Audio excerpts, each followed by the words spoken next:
The first Focus Week consisted of a bicycle trip, a trip to Vancouver, BC, backpacking on the Olympic Peninsula, and a trip to Washington, D.C. The Focus Week has been a very positive part of the school. My own personal experience, being able to take the kids to Germany, has just been phenomenal. I cannot say enough good things about it. You weren't divided by grades, you weren't divided by different skills, you weren't divided by adults and students. It was just everyone doing the same thing together. I have had the opportunity of hosting numerous French and German schools, developing the relationship, and also I took one group to France and Germany each. We went over Stevens Pass and down to Francouli Dam and hot weather, and kids who didn't think they could do it, and every one of them made it. And you have this feeling of accomplishment.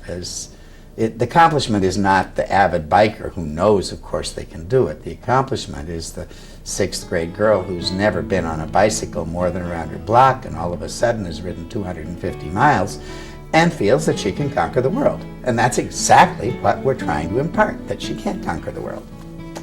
In the school's second year, the cafeteria began serving lunch, pizza ordered each morning from Godfather's. The first French exchange trip from International was in the spring of 1994. A German trip followed that summer. By the third year of the school, a lottery was devised to handle the large number of applicants, and a waiting list was begun. In 1994, the district opened the second wing of Bellevue for the school's use, and also provided new desks and whiteboards for many of the classrooms. Restroom stalls were thankfully upgraded. When it became clear that no individual could both teach and act as a program director of the growing school, Dion Yehudi was chosen as International's principal in 1994. Everything that's been written about in terms of how to positively impact schools is happening here in some way. So the question has never been, since Riley stepped onto this campus, do we need to worry about our existence? It's been his question, how can I replicate what you're doing in other schools? You've now seen modified schedules in other schools. You've now seen a 7-year commitment to world language in other schools. You've seen an entire revamping of an entire district curriculum under 7 core subject areas. We get to know them really well and their families, and nobody falls through the cracks. We know them all. We know what they do. We know when they skip school. And we go find them. And here there's really no place to hide. They're still going to have to stay in the foreign language class. They're still going to have to be in that math class. So there's no place to hide, so that by the time they're seniors, they have more options in another high school where they were allowed to opt out. So, okay, they got a lot of choices in the sophomore year, but now they have no choices in their senior year. We gave them no choice in the sophomore year, but they have a lot of choices in their senior year. So that is the benefit of sometimes being the hard, mean school that says, no, you have to take 7 subjects. As you see how difficult it is for them, and you don't want to make their lives miserable, and yet you also know that they need skills and they need work habits that'll ensure their success in the future. Here, if you get a bad grade, your teacher's going to talk to you about it and say, I know you can do better than this, and then you have to do better than that because you know that they expect you to. And I think that was really good for everyone because it forced you to do your best all the time, which is a really good thing to learn, and it's a really good thing to know for college. The original Associated Student Body, ASB, consisted of 2 representatives from each community who met every 2 weeks. They ratified their own constitution and voted on the school's colors and mascot. This was the drawing that was selected to be our logo. Now, the story is Prometheus was a titan, son of Iapetus. And Prometheus was the one who had stolen fire from the tripod at Mount Olympus, the eternal fire. And he'd taken that fire in a fennel stalk, I believe it was, and brought it to Earth and gave it to humanity so that they threw fire, which was a metaphor for science and technology.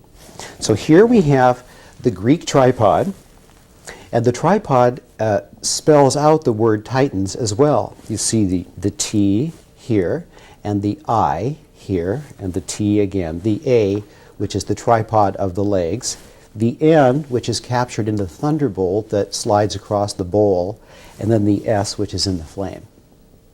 In 1995, class officers were elected from each grade instead of each community. Separate middle school and high school traditions were established. The first annual Moving Up Dance was held in the spring of 1994, and ASB sponsored their first semi-formal winter ball the following December. The PTSA chapter was formalized and began its annual fundraising auction in the fall of 1993. It has used its funds over the years to sponsor student retreats, the Wednesday community school, the drama program, the dance and drill team, textbooks, and other special activities and programs in and out of the classroom. Make visible what, without you, might perhaps never have been seen. Robert Bresson. We were a successful program at Bellevue, but we clearly as our kids got older and bigger, physically bigger, outgrew those facilities. I mean, I remember coming and finding out that we were offering high school PE and we didn't have a locker room. Our kids were changing in the old pop machine rooms. The PDC formed a site committee to investigate options for the international school's permanent home. Ultimately, the committee and the district were able to agree on Hyack as a permanent site for the international school. The move took place in the summer of 1998.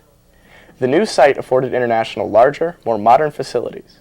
This included a cafeteria that did not have to be turned into a gymnasium at the end of lunch, a stage space for band, choir, and orchestra performances, and a library that could be converted into a theater. The visual and performing arts departments have flourished at the international school. Students are coming to grips, trying to understand what it is that makes a statement, whether it's a piece of writing, a piece of music, or a piece of sculpture or painting. What makes that art, and how does that express something about themselves? Dr. David Holmes started the jazz band in January of 1994. This band has since taken several trips to perform at Disneyland. Michael King started the swing choir in 1997. Lou Ann Rosenfeld started the International School's drama program in the spring of 1994. The first production, Under Milkwood by Dylan Thomas, had only one performance at the Interlake High School Theater. Currently, the program supports 3 shows every year in International's own theater space. In the course of their time at the school, approximately 1/5 of International School students participate in the drama program in some capacity. Many other extracurricular programs have also emerged at the school. A group of interested middle school students started Insights, the school's literary magazine, in 1995. A dance and drill team existed for 3 years. The team performed at school assemblies and competed at the state competition. A community service club has existed at the school since 1997. I was touched to tears. What a wonderful thing this was, that our students would step outside themselves like this and put on a prom for senior citizens.